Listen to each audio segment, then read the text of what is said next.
Welcome to Sweet Tea with the Classics, the podcast that takes classic literature and gives it a southern twist. Grimm's Fairy Tales by Jacob Grimm and Wilhelm Grimm. Preparer's note: the text is based on translations from the Grimm's Kinder- und Hausmärchen by Edgar Taylor and Marian Edwards. The Golden Bird. A certain king had a beautiful garden, and in the garden stood a tree which bore golden apples. These apples were always counted, and about the time they began to grow ripe, it was found that every night one of them was gone.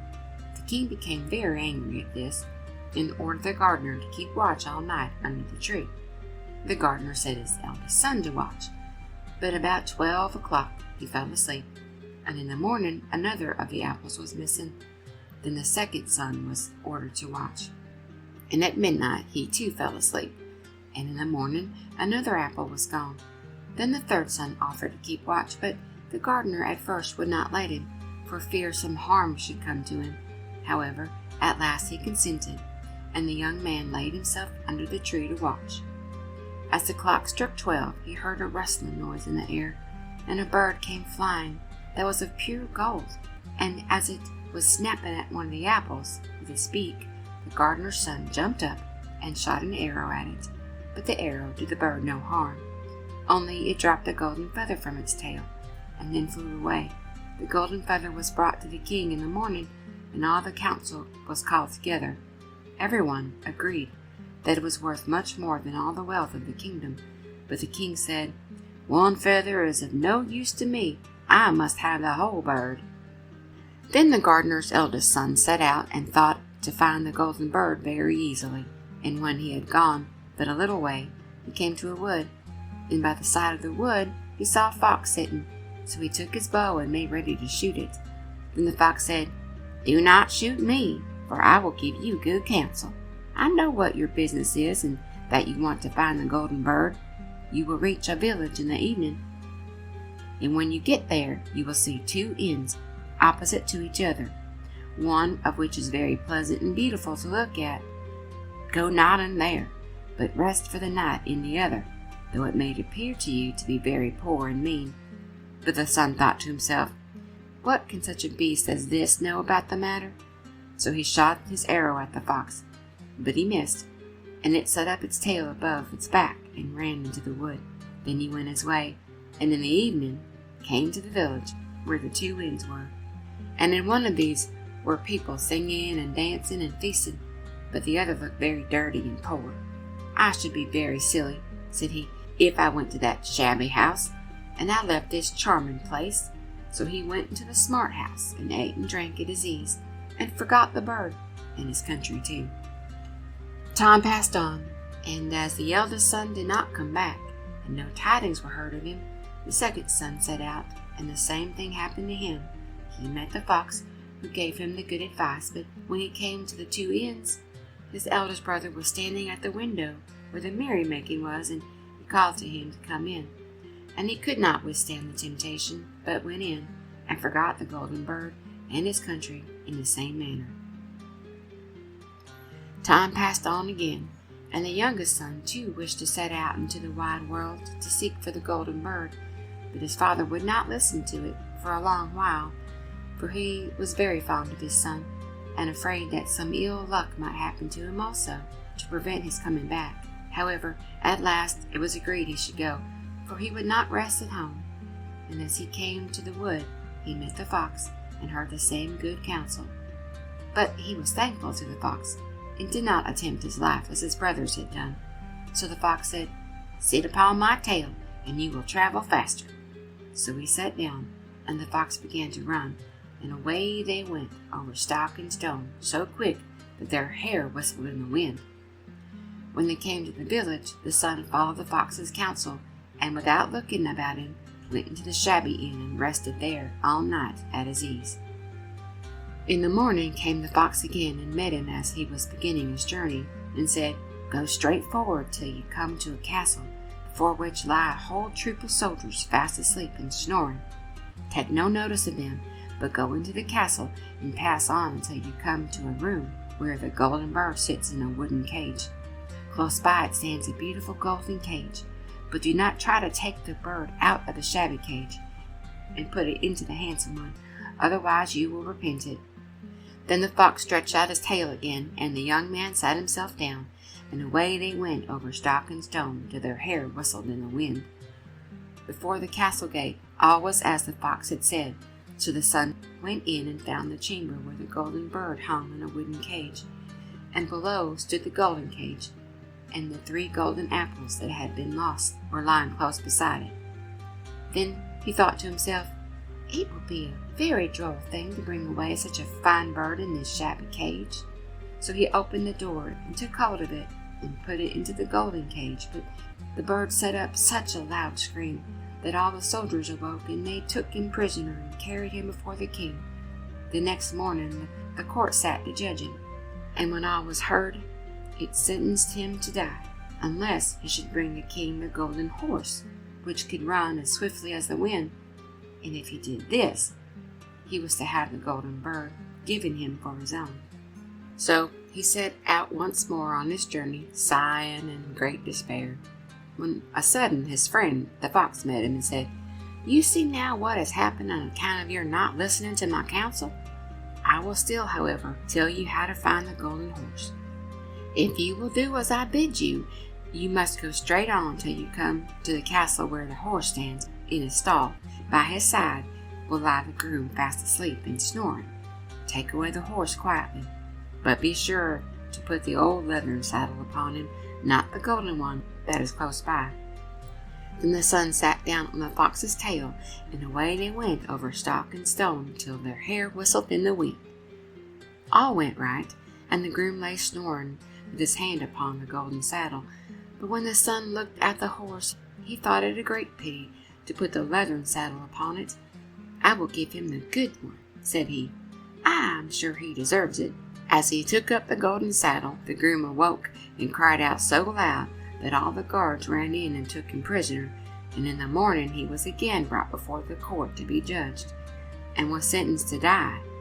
But it was agreed that if he could bring thither the beautiful princess, he should live, and have the bird and the horse given him for his own. Then he went away very sorrowful. But the old fox came and said, "Why did you not listen to me? If you had, you would have carried away both bird and horse. Yet will I once more give you counsel. Go straight on, and in the evening you will arrive at the castle. At 12 o'clock at night the princess goes into the bathing house. Go up to her and give her a kiss, and she will let you lead her away.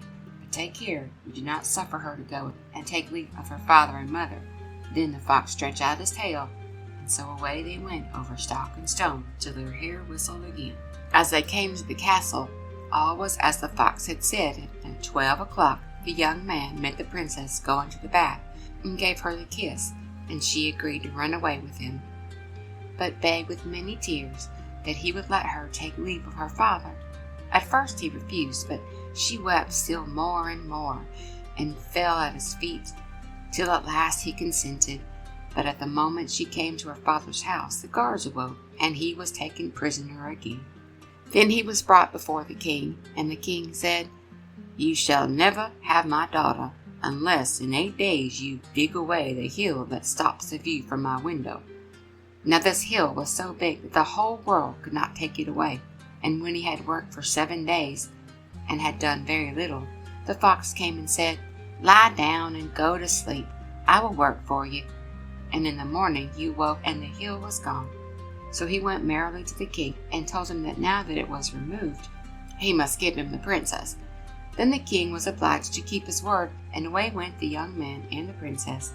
And the fox came and said to him, "We will have all 3, the princess, the horse, and the bird."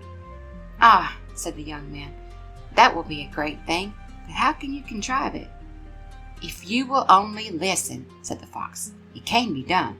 When you come to the king, and he asks for the beautiful princess, you must say, 'Here she is.' Then he will be very joyful, and you will mount the golden horse that they are to give you, and put out your hand and take leave of them, but shake hands with the princess last.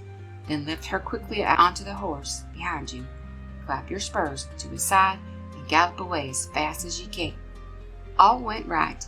Then the fox said, When you come to the castle where the bird is, I will stay with the princess at the door, and you will ride in and speak to the king. But when he sees that it is the right horse, he will bring out the bird. But you must sit still and say that you want to look at it, to see whether it is a true golden bird, and when you get it into your hand, ride away."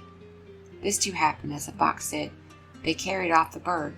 The princess mounted again, and they rode on to a great wood. And then the fox came and said, "Pray, kill me. Cut off my head and my feet." But the young man refused to do it. So the fox said, "I will at any rate give you good counsel. Beware of two things. Ransom no one from the gallows, and sit by the side of no river." Then away he went. Well, thought the young man, it is no hard matter to keep that advice. He rode on with the princess, till at last he came to the village where he had left his two brothers. And there he had heard a great noise and uproar, and when he asked what was the matter, the people said, "2 men are gonna be hanged." As he came nearer, he saw that the 2 men were his brothers, who had turned robbers. So he said, "Cannot they in any way be saved?" But the people said no, unless he would bestow all his money upon the rascals and buy their liberty. But then he did not stay to think about the matter, but paid him what was asked, and his brothers were given up, and went on with him toward their home. As they came to the wood where the fox first met them, it was so cool and pleasant that the 2 brothers said, "Let us sit down by the side of the river and rest a while to eat and drink." So he said, yes, and forgot the fox's counsel, and sat down on the side of the river, and while he suspected nothing, they came behind and threw him down the bank, and took the princess, the horse, and the bird, and went home to the king, their master, and said, "All this we have won by our labor." Then there was great rejoicing made, but the horse would not eat, the bird would not sing, and the princess wept. The youngest son fell to the bottom of the river's bed. Luckily it was nearly dry, but his bones were almost broken, and the bank was so steep that he could find no way to get out. Then the old fox came once more. He scolded him for not following his advice, otherwise no evil would have befallen him. "Yet," said he, "I cannot leave you here, so lay hold of my tail and hold fast." Then he pulled him out of the river, and said to him, as he got upon the bank, "Your brothers have set watch to kill you, if they find you in the kingdom." So he dressed himself as a poor man, and came secretly to the king's court, and was scarcely within the doors when the horse began to eat, and the bird to sing, and the princess left off weeping. Then he went to the king, and told him all his brother's roguery, and they were seized and punished, and he had the princess given to him again, and after the king's death he was the heir to his kingdom. A long while after, he went to walk one day in the wood, and the old fox met him, and besought him with tears in his eyes to kill him, cut off his head and his feet, and at last he did so, and in a moment the fox was changed into a man, who turned out to be the brother of the princess, who had been lost a great many, many years.